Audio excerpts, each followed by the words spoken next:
आज प्रधानमन्त्रीले स्वयं व्यवस्थाभित्र बसेर संविधानलाई निर्लज्जताका साथ खिल्ली उडाइरहनु भएको छ, व्यवस्थाको भण्डाफोड गरिरहनु भएको छ, यो प्रणालीलाई ध्वस्त बनाइरहनु भएको छ भने आज नेपाली जनताले भन्नेछन् कि सिंहदरबार र बालुवाटारमा बसेर यो आतंकवाद छोड्नुस्। हामीले त्यो भन्नुपर्नेछ। अब आतंकमा चाहिँ केपी कमरेडले पनि कुनै दिन त्यो सुन्नुहुन्छ, जुन दिन सुन्नु होला त्यो दिन बालुवाटारबाट निस्किने दिन हुनेछ। त्यति मात्रै म भन्न चाहन्छु। यो सही केपी ओलीको हो कि होइन? कसले छोड्यो बौद्धले जनवाद? आज घरिघरि सपनामा सम्झना आयो होइन बौद्धले जनवाद?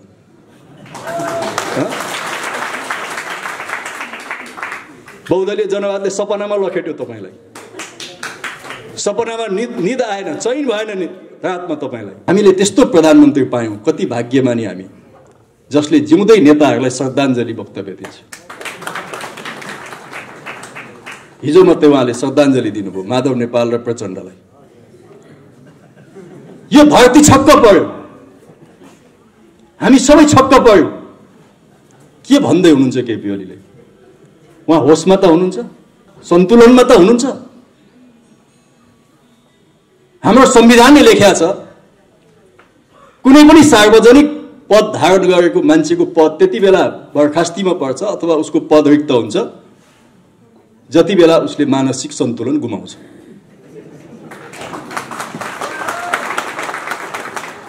यो जिल्ला बादलको जिल्ला पनि हो, तर त्यो बादल न गर्जिन्छ न बर्सिन्छ। त्यो बेला आज पनि हामीलाई सम्झना छ सुभाषजी जो संविधान सभाको अध्यक्ष हो, उहाँले के भन्नुभयो भने प्रधानमन्त्रीको हातमा यदि यो छडी दिने हो भने कुनै पनि बेला प्रधानमन्त्रीले यो छडी संसदमाथि चलाउँछ तर संसदको घाँटी निमोड्छ। विशाल उपस्थितिमा रहनुभएका कमरेडहरू र आज हामीलाई यो कार्यक्रमको माध्यमबाट विभिन्न टेलिभिजन, अनलाइन र हाम्रा साथीहरूले गरिरहनु भएको फेसबुक पेजहरूबाट जो लाइभ गरिरहनु भएको छ प्रत्यक्ष प्रसारण, त्यसबाट हामीलाई सुनिरहनुभएका सबै जनसमुदाय र यहाँहरू सबैलाई म नेपालको कम्युनिस्ट आन्दोलनको एकताबद्ध एकीकृत पार्टी नेपाल कम्युनिस्ट पार्टी नेकपा केन्द्रीय कमिटीको तर्फबाट र म आफ्नो तर्फबाट यहाँहरू सबैलाई हार्दिक अभिवादन र लाल सलाम गर्न चाहन्छु।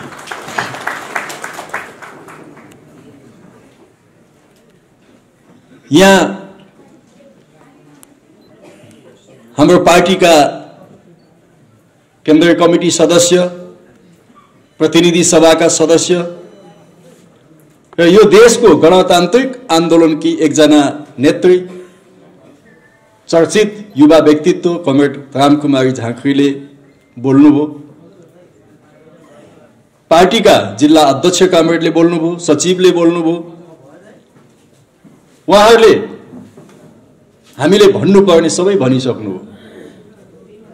मैले थपिरहनु पर्ने खासै केही छैन।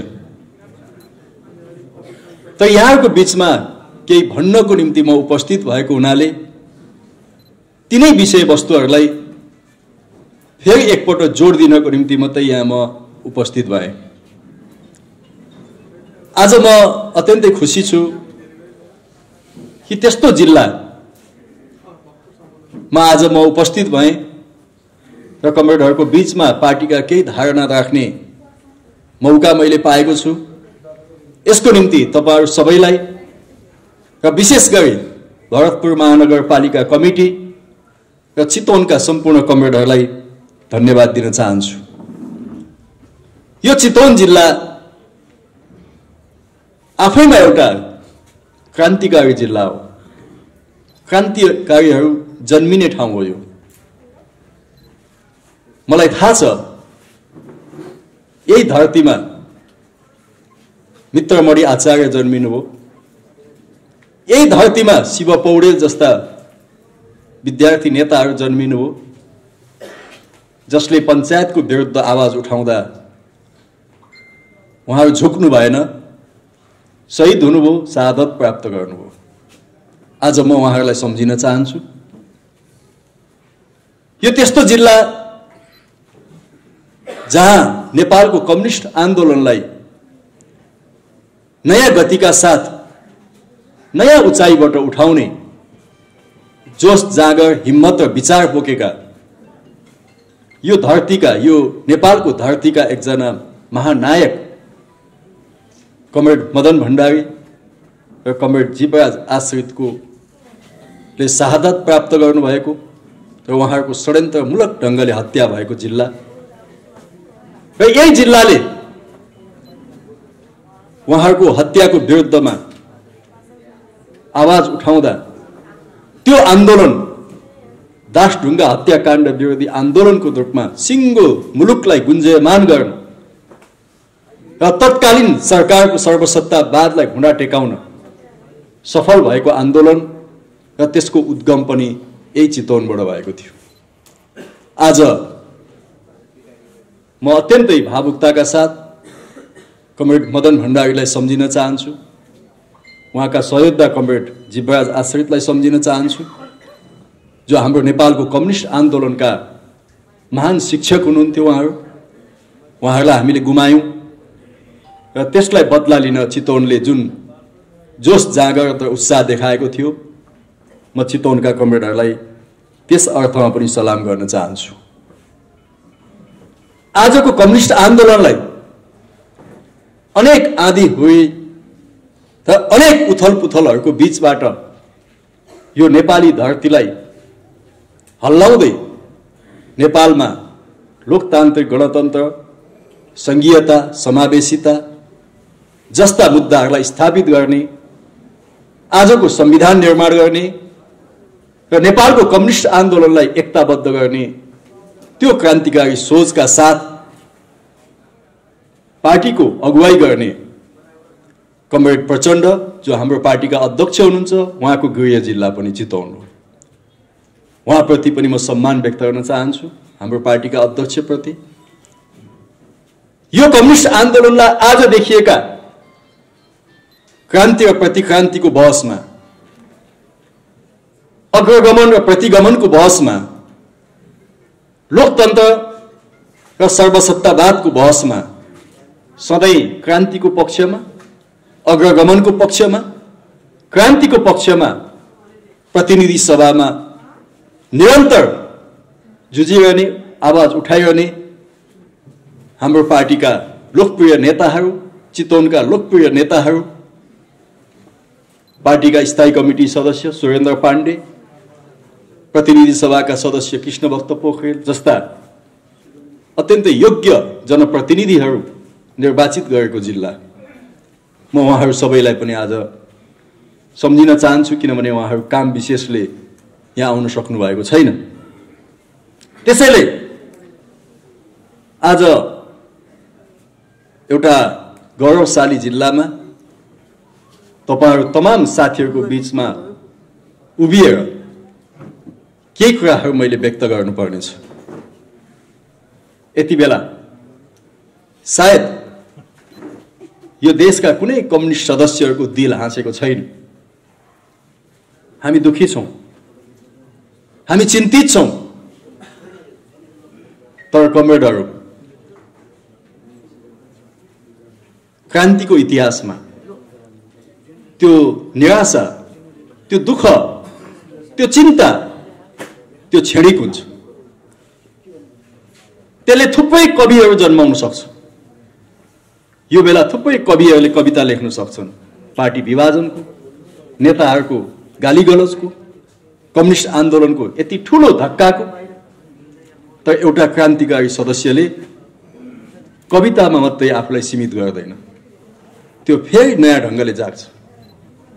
किनकि त्यसमा जहिले पनि क्रान्तिकारी आशावाद हुन्छ। आज हामी त्यही क्रान्तिकारी आशावादलाई अर्थ सञ्चार गर्नको लागि, कमरेडहरूसँग भएको त्यो क्रान्तिकारी आशावादबाट हामीले समेत प्रेरणा लिनका लागि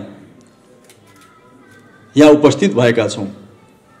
र एक किसिमले भन्ने हो भने आज भरतपुर महानगरपालिकाले आयोजना गरेको यो कार्यक्रम नेपालको कम्युनिस्ट आन्दोलनलाई फेरि नयाँ ढङ्गले पुनर्गठन गर्न हामी सक्षम छौं, हामी पछि हट्दैनौं, हामी अगाडि बढ्यौं भन्ने एउटा साझा शपथ ग्रहण पनि हो। म सम्पूर्ण कमेडरलाई यो शपथ ग्रहणमा जो भाग लिनु भएको छ म आभार व्यक्त गर्न चाहन्छु।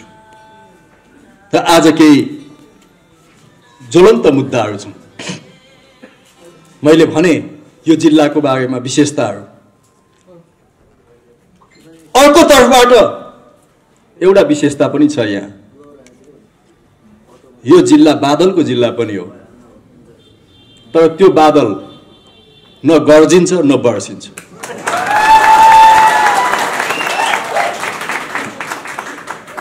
हामीलाई लागेको थियो त्यो बादल गर्जिन्छ, किनभने त्यो विगतमा गर्जेको थियो।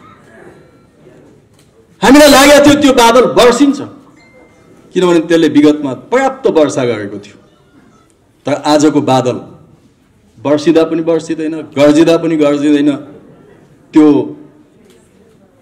गोठमा बाँधेको भैँसी जस्तो मजाले कुँडो खाएर आरामले सुती मात्रै। यसभन्दा बढी टिप्पणी नगर। त्यसले छिटै गोठबाट दाम्लो चुडाएर भागोस्, त्यति मात्रै भयो। किनकि त्यो बदुवा मजदुर जस्तो भएर त्यहाँ नबसोस्। उसका बारेमा जे कथा लेखियो, उसका बारेमा जे कविता लेखियो, जे उपन्यास लेखियो, मलाई त लाग्दैन कि त्यो बदुवा मजदुर जस्तो भएर त्यहाँ बस्छ भन्ने लाग्दैन। त्यसकारण त्यो बादल पनि गर्जिनका निम्ति, बर्सिनका निम्ति अर्को पटक आयोजना हुने यस्तै मञ्चमा हामीसँगै यहाँ आओस्, म त्यो पनि कामना गर्न चाहन्छु। आजकल केही गजबका दृश्यहरू म देख्छु कमेडर। हाम्रा प्रधानमन्त्रीको, मलाई प्रधानमन्त्रीको बारेमा धेरै टिप्पणी गरेर आफै लज्जित हुनु छैन, किनकि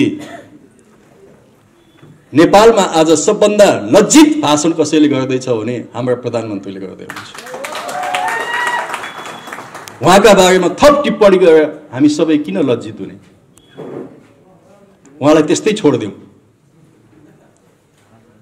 उहाँलाई त्यस्तै छोडिदिउँ। अब त्यसकारण मैले एक ठाउँ भनेको थिएँ, आजको यो क्रान्ति र प्रतिक्रान्तिको लडाईँमा हाम्रा प्रधानमन्त्री प्रतिक्रान्तिको कित्तामा उभिनुभयो, हामी क्रान्तिको कित्तामा उभियौँ। त यसको जित हाम्रा प्रधानमन्त्रीको पनि जित हो, यो क्रान्तिको जित। किनभने प्रतिक्रान्तिले उहाँको जीवन रक्षा गर्दैन, उहाँको राजनीतिक रक्षा गर्दैन, क्रान्तिले नै उहाँको रक्षा गर्ने हो।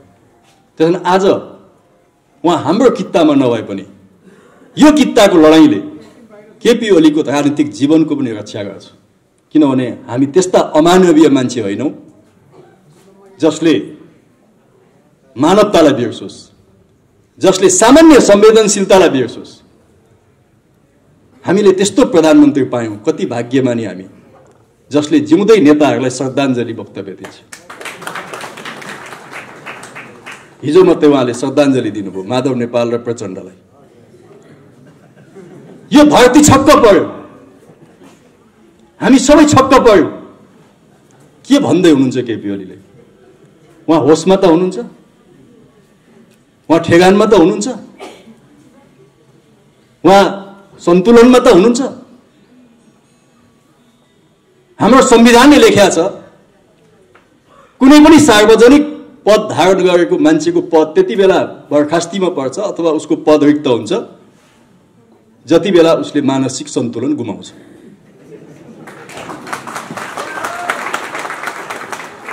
मलाई लाग्छ यो मेरो टिप्पणी होइन, यो आम जनताको टिप्पणी हो। जब हिजो प्रधानमन्त्रीले त्यो भाषण गर्नुभयो, अब आम जनताले, मिडियाले यो प्रश्न उठायो कि अब हाम्रो प्रधानमन्त्री त्यो सार्वजनिक पदमा बस्न सुहाउँछ कि सुहाउँदैन। त्यसैले आज हामी यही प्रश्न गर्नको निम्ति यहाँ उपस्थित भएका हौं। मैले मेरो प्रधानमन्त्रीलाई मानसिक सन्तुलन गुमाएको भनेर मैले भनेको छुइनँ। मेरो प्रधानमन्त्रीमा पागलपन सवार भयो भनेर मैले भनेको छैन। त्यो मेरो आरोप होइन, त्यो मेरो निष्कर्ष पनि होइन। तर उहाँका अभिव्यक्तिहरूले आज यो मुलुक त्यो निष्कर्षमा पुग्न खोजिरहेको छ। म कमरेड केपी ओलीलाई भन्न चाहन्छु, तपाईँ यो खालको अवस्थाबाट फर्किनुहोस्। अति भयो, अति भयो। र जे शब्दहरू तपाईँ प्रयोग गर्दै हुनुहुन्छ, हामी सबैलाई थाहा छ कमरेडहरू, नेता भनेको त्यो देशको एउटा शिक्षक हो। प्रधानमन्त्री त हेड सर नै हो, प्रधानाध्यापकै हो। आज त्यो हेड सरले, एउटा स्कुलको हेड सरले के पढाउँदैछ त? यो मुलुकलाई के पढाउँदैछ हाम्रो प्रधानमन्त्रीले? अशिष्टता, गालीगलोज, भण्डाफोड, अमानवीयता, निकृष्टता। हामी कस्तो समाज बनाउँदैछौँ? कस्तो समाज उहाँले बनाउन खोज्दै हुनुहुन्छ? आज यही प्रश्न हो कमरेडहरू। कम्युनिस्टहरूले कस्तो समाज बनाउँछ? कम्युनिस्टहरूले सभ्य समाज बनाउँछ। मार्क्सले के भन्नुभयो भन्दा, हजार विचारहरूलाई पनि तिमी चलखेल गर्न देऊ। माओ सेतुङले भन्नुभयो, सयौं फुलहरूलाई फुल्न देऊ। आज हाम्रा प्रधानमन्त्री फुलहरूलाई फुल्न दिने होइन, त्यसलाई कोपिलामै चुडिरहनु भएको छ। र उहाँ एक खालको, मलाई लाग्छ कतिपय व्यक्तिहरूले व्यवस्था बाहिरबाट, संविधान बाहिरबाट, कानुन बाहिरबाट त्यो राज्यमाथि, त्यो व्यवस्थामाथि, त्यो संविधानमाथि आक्रमण गर्छन् र त्यसलाई कतिपयले आतंकवादी भन्छन्। आज प्रधानमन्त्रीले स्वयं व्यवस्थाभित्र बसेर संविधानलाई निर्लज्जताका साथ खिल्ली उडाइरहनु भएको छ, व्यवस्थाको भण्डाफोड गरिरहनु भएको छ, र यो प्रणालीलाई ध्वस्त बनाइरहनु भएको छ भने आज नेपाली जनताले भन्ने छन् कि सिंहदरबार र बालुवाटारमा बसेर यो आतंकवाद छोड्नुस्। हामीले त्यो भन्नुपर्नेछ। अब आतंक मचाइरहनु भएको छ। त्यसकारणले कमरेडहरू, मलाई यो भन्ने कुनै पनि मन छैन। यो भनेर म कुनै उत्साहको तपाईहरुबाट अपेक्षा गर्दिनँ। तर म आफै दुखी छु, आत्मालोचना गर्नुपर्ने छ कि हामीले कस्ता प्रधानमन्त्री बनाएका छौं, हामी कस्ता कार्यकर्ता रहेछौं, हामी कस्ता सदस्य रहेछौं। यस्ता मान्छेहरू कस्ता छन् भनेर पनि छान्न नजान्ने। सायद मैले मेरै विवेकमाथि, सायद मैले मेरै छनौटमाथि प्रश्न गर्नुपर्ने हुन्छ आज कि मुलुकले दुर्भाग्यपूर्ण अवस्था बिहोर्दैछ। कुनै जमाना थियो, मैले सुनेको थिएँ ज्ञानेन्द्र शाहको सरकारको बेला, ज्ञानेन्द्र शाहीको बेला, शाही सरकारको बेला धुमधाम उनी देश भ्रमणमा निस्के। बागलुङको एउटा कुरा सुनेको थिएँ मैले। तल पुरा पञ्चेबाजा बजार मालाले स्वागत गर्यो ज्ञानेन्द्र शाहलाई। एकजना सेतो लुगा लगाएको महिला आइन्। उनको श्रीमान भर्खरै मलेसिया कि दुबईमा कहीँ बित्या थियो। उनले बडा दुःखका साथ भनिन्, हजुर मेरो श्रीमान त यस्तो बित्या थियो, म दुःख पाएँ हजुर, बाँच्ने आधार छैन हजुर। ज्ञानेन्द्र शाह त्यो पञ्चबाजाको धुनमा मुन्टो हल्लाइरहेको थिए, ठिक छ ठिक छ ठिक छ ठिक छ। आज कतै हाम्रा प्रधानमन्त्री I am with KP Oli, I am with KP Oli भन्ने पञ्चबाजाको धुनमा यस्तै मस्ती मुन्टो हल्लाउँदै हुनुहुन्छ। मुलुक ठिक छ ठिक छ, मुलुक ठिक छ। म भन्न चाहन्छु मुलुक ठिक छैन। त्यति बेला पनि बागलुङमा कोही मानिसहरूले पर कुनाबाट भनिरहेको थियो मुलुक ठिक छैन महाराज। तर महाराजले त्यो सुनिबक्सिएन। तर जुन दिन महाराजले सुनिबक्सियो त्यो दिन महाराजले नारायणी हिट्टी दरबार छोड्ने दिन भइसकेको थियो। मलाई विश्वास छ केपी कमरेडले पनि कुनै दिन त्यो सुन्नुहुन्छ। जुन दिन सुन्नु होला त्यो दिन बालुवाटारबाट निस्किने दिन हुनेछ। त्यति मात्रै म भन्न चाहन्छु। अर्का एकजना मानिस थिए नानीमैया दाहाल, तपाईहरु धेरैले नाम सुन्नुभएको छ। म भर्खरै काठमाडौँमा पढ्न आउँदा राष्ट्रिय पञ्चायतको चुनावको धुमधाम चर्चा थियो 40-41 सालमा। त्यति बेला नानीमैया दाहाल भन्ने एकजना उम्मेदवार थिइन् काठमाडौँमा राष्ट्रिय पञ्चायतको। उनको प्रचार यति थियो कि ओहो, जुलुस पनि उनका ठुला, मान्छे पनि उनका पछि दौड्या छन्। ती नानीमैया के थिइन् भने मञ्चमा गएर के बोल्छिन् ठेगान थिएन।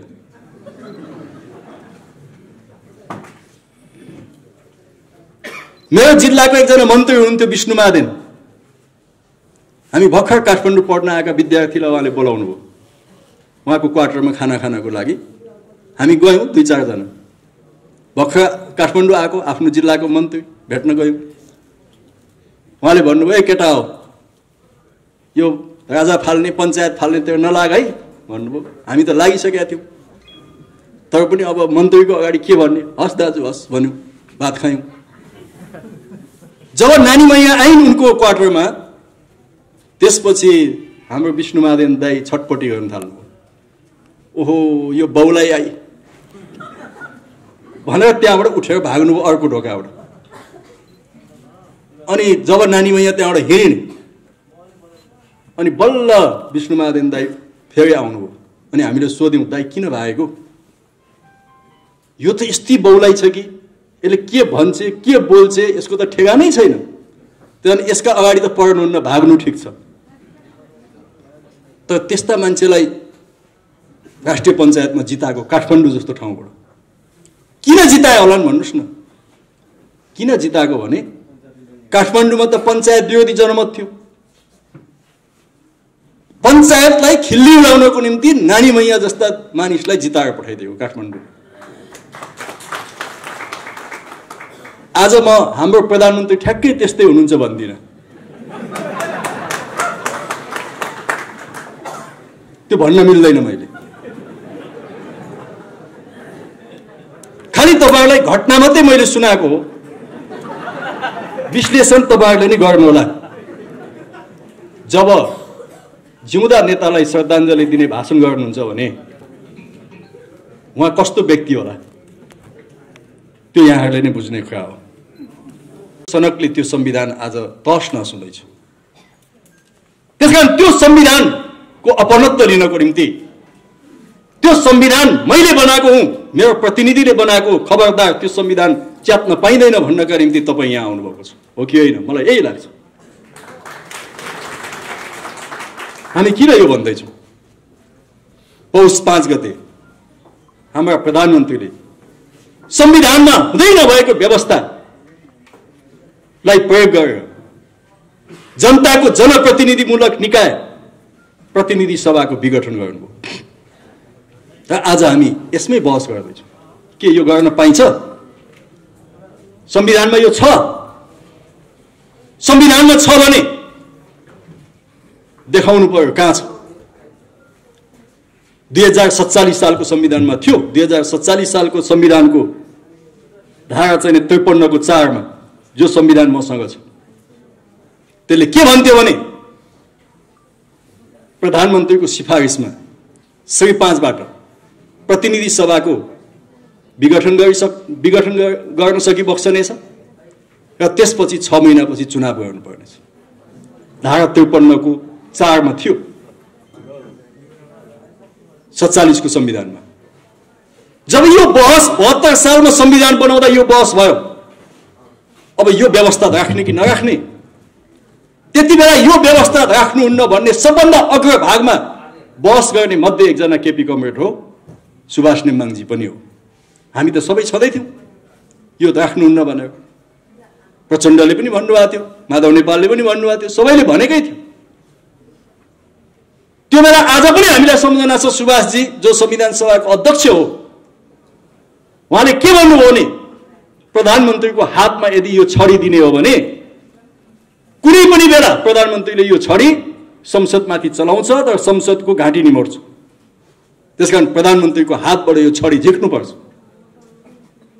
सुभाषजीको शब्द हो त्यो र हाम्रा अहिलेका प्रधानमन्त्रीजीको पनि त्यही बनायो। त्यसपछि 72 सालको संविधानमा यो कुरा हटाइयो।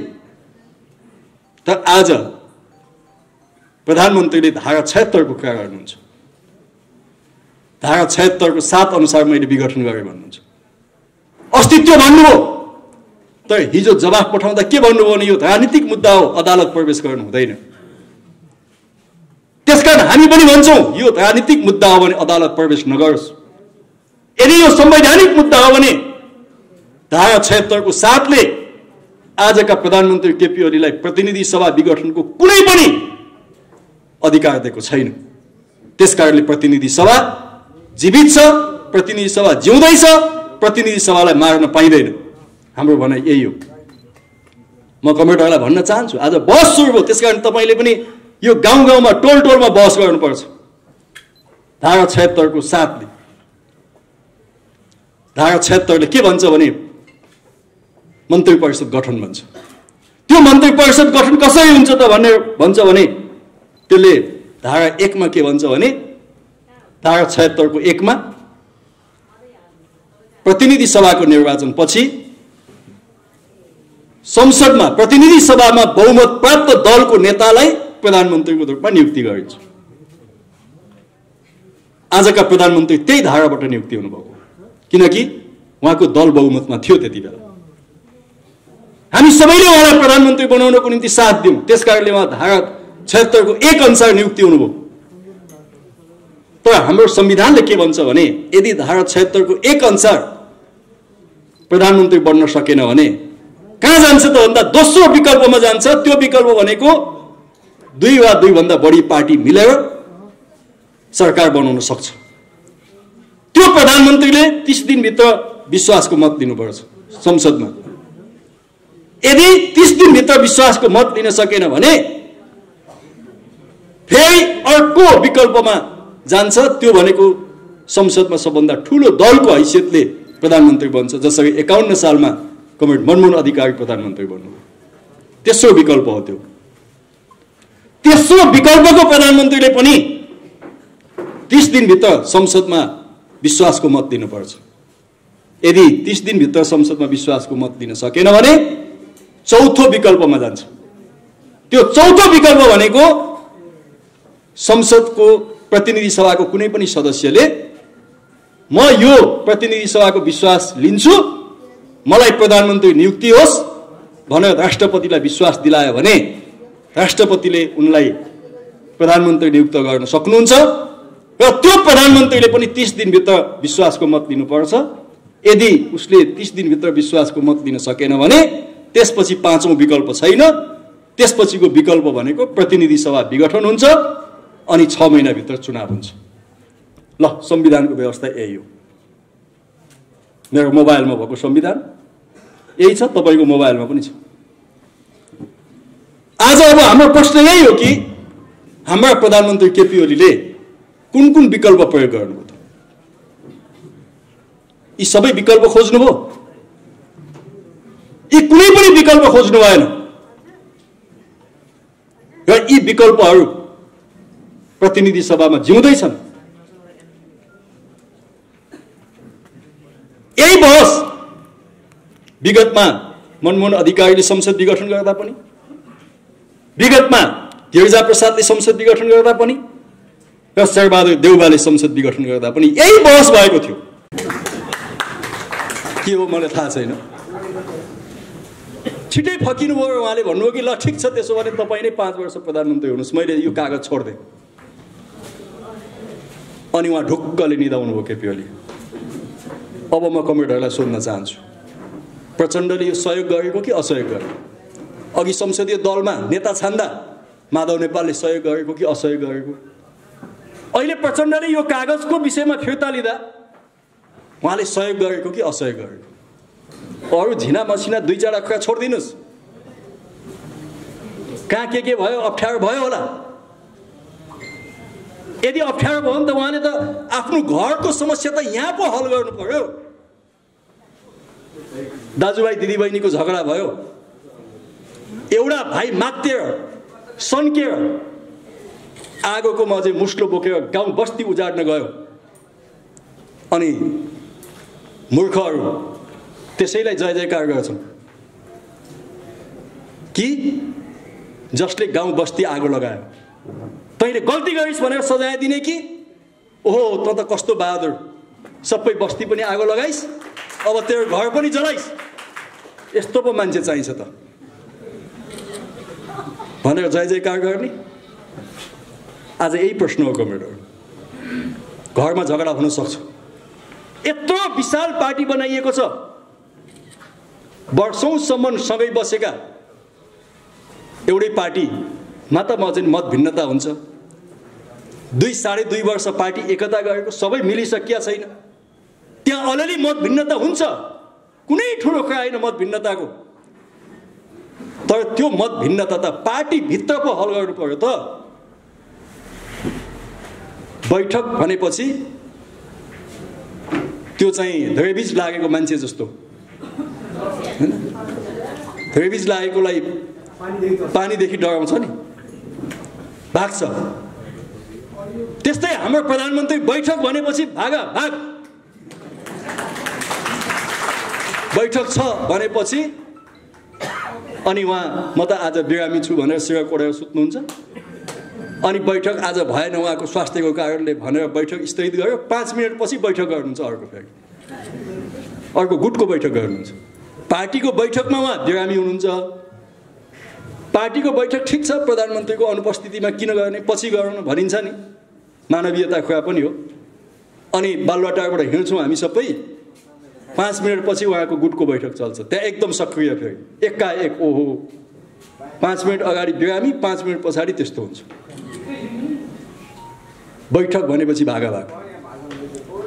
त्यहाँबाट हामीले भन्यौँ कि यदि कम्युनिस्ट पार्टी हो भने यसको सङ्गठनात्मक सिद्धान्त के हो त? यसको सङ्गठनात्मक सिद्धान्त अल्पमत बहुमतको मातहत हुन्छ। प्रत्येक पार्टी सदस्यहरू पार्टी कमिटीको तर पार्टीको मातहत हुन्छन् र प्रत्येक पार्टी सदस्यहरू सार्वभौम हुन्छन्। उहाँले यो सिद्धान्त कहाँ मान्नु? अल्पमतमा पढ्छु बैठकमा आउँदिन, बहुमत हुन्छ अनि बैठक आउँछु। यस्तो पनि कम्युनिस्ट पार्टी बनायौँ त हामीले? आजसम्म कम्युनिस्ट पार्टीको स्कुलिङ शिक्षा भनेको के हो त? सङ्गठनात्मक सिद्धान्त के हो त? त्यसकारण कमरेडहरू आजको प्रश्न यो हो, तपाईको समस्या हुन सक्छ, मैले अघि भने कि घरभित्र समाधान गर्नुहोस्। ठिक छ, प्रचण्ड, माधव नेपाल, हामी सबै स्थायी कमिटीको बैठक 7 दिन 10 दिन 15 दिन 20 दिन 1 महिना बसोस्, छलफल होस् न, मन माझामाझ गरौँ, केपी ओलीलाई प्रधानमन्त्रीको रूपमा स्वीकारौँ, केही फरक पर्दैन थिएन। भदौमा त्यही भएको थियो, स्थायी समितिको बैठकले हल गर्न नसकेपछि कार्यदल बन्यो महासचिवको नेतृत्वमा, र त्यो कार्यदलले सुझाव दियो। के दियो त भन्दा 3टा मुख्य सुझाव। एउटा, केपी ओली नै प्रधानमन्त्री कायम हुने, महाधिवेशनसम्म अध्यक्ष पनि कायम हुने, तर पार्टीभित्र र सरकारी काममा र पार्टीका निर्णयमा सहमतिका साथ गर्ने।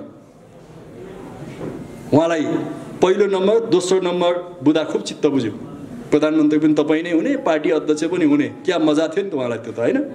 तर तेस्रो नम्बर बुदाले उहाँलाई 104 डिग्री ज्वरो आयो, मिल्ने भन्ने बुदासँग उहाँलाई असाध्यै ठुलो दुश्मनी छ। के हो मलाई थाहा छैन, मिल्ने भन्ने शब्दप्रति उहाँको दुश्मनी छ। जब अघिल्लो दिन त्यो निर्णय भयो, 3 दिन पछाडि उहाँले त्यो बैठकका निर्णय आफै उल्लङ्घन गर्यो, त आजको समस्या उत्पन्न हो। त अर्को प्रश्न यो फन्डामेन्टल प्रश्न हो कमरेडहरू, संसदीय व्यवस्थामा, पार्टी सिस्टममा यदि तपाईँको पार्टीभित्र केही समस्या छ भने तपाईँले बहुमत बनाएर प्रचण्डलाई हटाउन सक्नुहुन्छ, अथवा प्रचण्डले बहुमत बनाएर केपी ओलीलाई हटाउन सक्नुहुन्छ। तर तपाईँको पार्टीभित्रको झगडाले जननिर्वाचित सार्वभौम सत्ता सम्पन्न प्रतिनिधि सभालाई फाँसीमा चढाउन पाइन्छ? त्यो अधिकार कहाँबाट छ? आजका फन्डामेन्टल प्रश्नहरू आम हिसाबले सैद्धान्तिक प्रश्न हुने। त्यसकारण म कमरेडरलाई भन्न चाहन्छु, बेलायतको प्रसङ्ग, कहिलेकाहीँ अन्तर्राष्ट्रिय अभ्यासको पनि कुरा गरिन्छ। 500 वर्ष अगाडि बेलायतमा संसदीय प्रजातन्त्रको सुरुवात भएको। त्यो संसदीय प्रजातन्त्रले के भन्दै आयो भन्दा सन् 2011 मा आउँदा तत्कालीन प्रधानमन्त्री डेभिड क्यामेरुनले एउटा कानुन ल्याए, फिक्स टर्म पार्लियामेन्टको एक्ट ल्यायो। उनले पार्लियामेन्ट विघटन गर्न नपाउने एक्ट ल्याए, किनकि त्योभन्दा पहिले बेलायतमा पटक संसदको विघटन हुँदै गयो, जसले गर्दा अस्थिरता मच्यो। र फिक्स टर्म पार्लियामेन्टको एक्ट ल्याए, अब संसद विघटन गर्न पाइँदैन। तर त्यो कानुनमा पनि एउटा क्लज के राखियो भने यदि प्रधानमन्त्रीले प्रतिनिधि सभामा संसदमा गएर चाहिँ म यो संसद विघटन गर्छु भन्नुभयो र त्यो प्रधानमन्त्रीको प्रस्तावलाई संसदको 2/3 बहुमतले समर्थन गर्यो भने त्यो संसद विघटन हुन्छ र चुनाव हुन्छ। बेलायतको कानुन यही हो आजको। त्यही अनुसार 2017 मा तत्कालीन प्रधानमन्त्री थेरेसा मेले संसदमा गएर सोधिन्, म यो संसद विघटन गर्छु भनिन्, संसदको 2/3 बहुमतले हुन्छ भन्यो। त्यसपछि 2019 मा आजका प्रधानमन्त्री बोरिस जोन्सनले फेरि सोधे, यो ब्रेक्जिट गर्नु छ, युरोपबाट बेलायतलाई अलग गर्नुपर्ने छ, यसको निम्ति नयाँ चुनावमा जानु पर्यो, जनादेश चाहियो, त्यसको निम्ति संसद विघटन गर्छु मैले भन्दा संसदमा अपोजिसन पार्टीले पनि साथ दिएर 2/3 बहुमत पुग्यो, संसद विघटन भयो, चुनाव भयो। आज अन्तर्राष्ट्रिय अभ्यासको जुन कुरा गरिँदैछ, यो अभ्यास नेपालमा कहीँ भयो त? संसदमा मलाई काम गर्न दिएन, पार्टीमा काम गर्न दिएन भने तपाईँ संसदमै गएर सोध्नुहोस् न। तपाईँको थलो त त्यहीँ हो नि, घुमिफिरी त्यहीँ गएर तपाईँले सोधेर मलाई यो संसदले काम गर्न दिएन, म विघटन गर्न चाहन्छु भनेर चाहिँ 2/3 अथवा बहुमत सांसदले तपाईँलाई साथ दिएको भए पनि अलिकति लजिकल हुन्थ्यो। तपाईँले त्यो अप्सन पनि प्रयोग गर्नु भएन। तर हठात बहुलट्ठीपूर्ण ढङ्गले संसदको विघटन गरेर मुलुकलाई अन्धकारतिर धकेल्नु भएको छ। म कमरेडहरूलाई भन्न चाहन्छु, यो वैशाख 17 र 27 गतेको चुनाव यो देखावटी हो। यो सोम शर्माको सपना जस्तै देखावटी हो। यो चुनाव हुनेवाला छैन। उहाँले नै भनिसक्नुभयो चुनाव हुँदैन, प्रधानमन्त्रीले नै भनिसक्नुभयो चुनाव हुँदैन। म कुनै ज्योतिषी होइन, तर म कमरेडहरूलाई यति चाहिँ भविष्यवाणी गर्न चाहन्छु, जब वैशाखमा चुनाव हुँदैन तब के हुन्छ? चैतको अन्तिमतिर, वैशाखको पहिलो हप्तातिर हाम्रा प्रधानमन्त्री केपी ओलीजीलाई पनि हामी जस्तै सडकमा फालिन्छ। उहाँ पनि आउने ठाउँ यही सडक हो। त्यसपछि यो देशमा एउटा ठुलो गम्भीर राजनीतिक वैधताको प्रश्न उठ्छ, राजनीतिक शून्यता, संवैधानिक शून्यताको प्रश्न उठ्छ। उहाँकी एकजना सांसदले भनिन् अस्ति, केपी बा यो संघीयता पनि खारेज गरिदेऊ, तिमीलाई जय जयकार गर्छौँ भने। अब देश त्यतैतिर जाने। आजका उपलब्धि, गणतन्त्र खारेज गरेर संघीयता, समावेशिता, महिलाहरूलाई 33% संसदमा ल्याउने कुरा उहाँलाई कति पनि चित्त बुझेको छैन। जनजाति, मधेसी, मुस्लिम, अल्पसंख्यक जातिहरूले जुन अधिकार संविधानमा पाएका छन्, केपी ओलीका निम्ति ती झन्झटका विषय हुन् र अरू कतिपयका निम्ति पनि यी झन्झटका विषय हुन्। त्यसैले मुलुक एउटा गम्भीर राजनीतिक सङ्कटतिर, संवैधानिक सङ्कटतिर र डरलाग्दो परिस्थितितिर जाँदैछ कमरेडहरू। त्यसकारण हामी नेपाल कम्युनिस्ट पार्टीका, नेकपाका सचेत साथीहरूले यो परिस्थितितिर जान नदिनका निम्ति न्यायालयको पनि ध्यान आकर्षण गरेका छौँ। हो, हामी सर्वोच्च अदालतको स्वायत्ततामाथि प्रश्न उठाउन चाहँदैनौँ, निर्वाचन आयोगको स्वायत्ततामाथि प्रश्न उठाउन चाहँदैनौँ। उहाँहरूले के निर्णय गर्नुहुन्छ, मलाई विश्वास छ कि कानुन, संविधान भन्दा माथि कसैले पनि निर्णय गर्न सक्दैन। उहाँहरूलाई निर्णय गर्ने आधार त्यही